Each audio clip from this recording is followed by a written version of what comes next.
Itu sama dengan rugi, gitu kira-kira. Artinya, ya kita kan tiap jam makin tua, Bu. Tiap menit, tiap jam, tiap hari, tiap pekan, tiap bulan, tiap tahun, makin muda atau makin tua?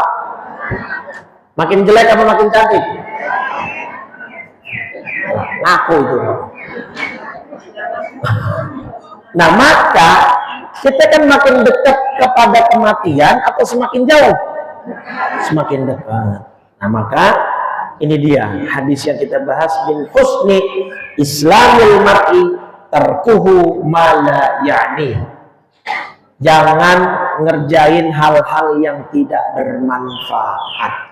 Mulailah dari sekarang memanfaatkan waktu sambil goreng, masak-masak, sambil mulutnya sholawatan, sambil nyetrika, gosok-gosok, sambil baca tahlil. Kan gosok depan belakang, la ilaha illallah, la ilaha.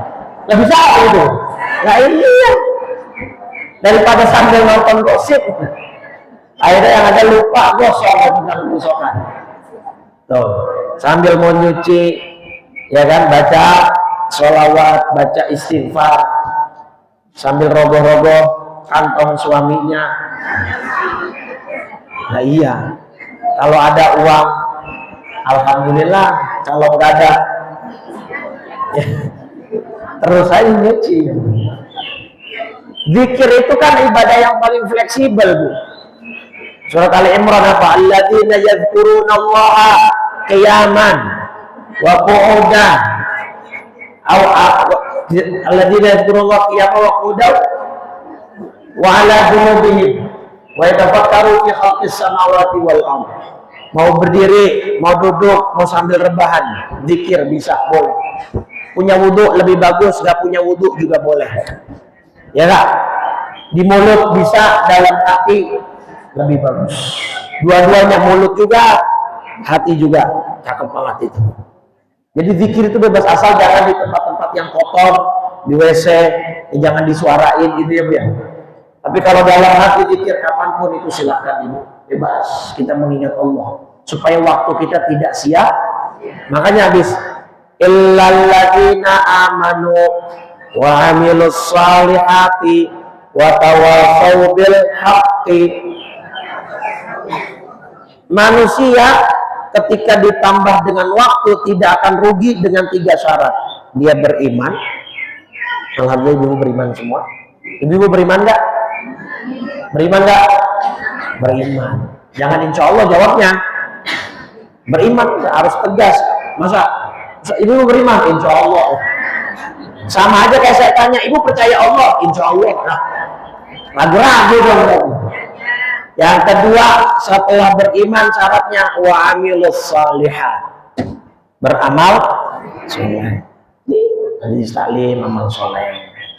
Ya, ntar juga memeriahkan HUT RI dengan cara lomba buat anak-anak nyenengin bocah, tumpengan, makan-makan bareng warga, ada sodakohnya, ada infaknya. Nah, itu juga mempererat hubungan tetangga kanan kiri.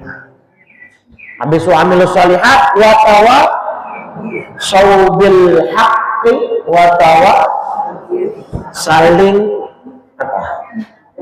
mewasiatkan atau mengingatkan akan kebenaran dan kesabaran. Artinya apa? Saling support. Kalau ada temannya lagi malas ngaji, ayo ya disemangatin. Ayo Bu ngaji Bu, kapan lagi Bu? Takutnya ntar malam kita mati Bu. Ya kan kita nggak tahu. Takutnya ya namanya mati emang nggak tahu apa?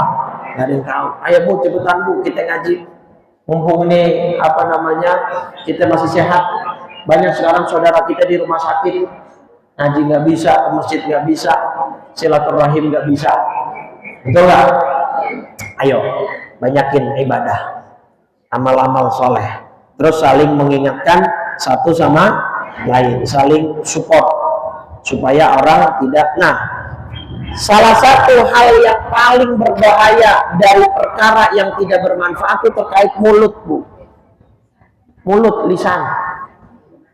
Riba, fitnah, namimah. Mulut semua tuh. Riba, gosip, bicarain kejelekan orang lain, namimah, adu banteng, adu domba, adu banteng, terus fitnah, menuduh orang lain berbuat yang dia tidak lakukan. Itu semua pekerjaan sia-sia dan bahkan bisa membuat pelakunya celaka. Contoh aja gini, namimah, Bu. Namimah itu ketika orang mengadu domba orang lain, misalnya si C ngomong ke si A jelekin si B, si C juga datang ke si B jelekin si A. Nah itu dia, akhirnya si A dan si B berantem, ribut, marahan gara-gara omongan siapa? Si C. Nah itu jangan sampai ada yang begitu ya. Dan bahkan kata ulama, orang yang namimah itu bahayanya lebih nyata daripada sihir, Bu. Kalau sihir kan masih bisa pakai perantara, harus pakai perantara, Bu. Apa rambutnya, apa giginya, apa bajunya gitu. Dan itu pun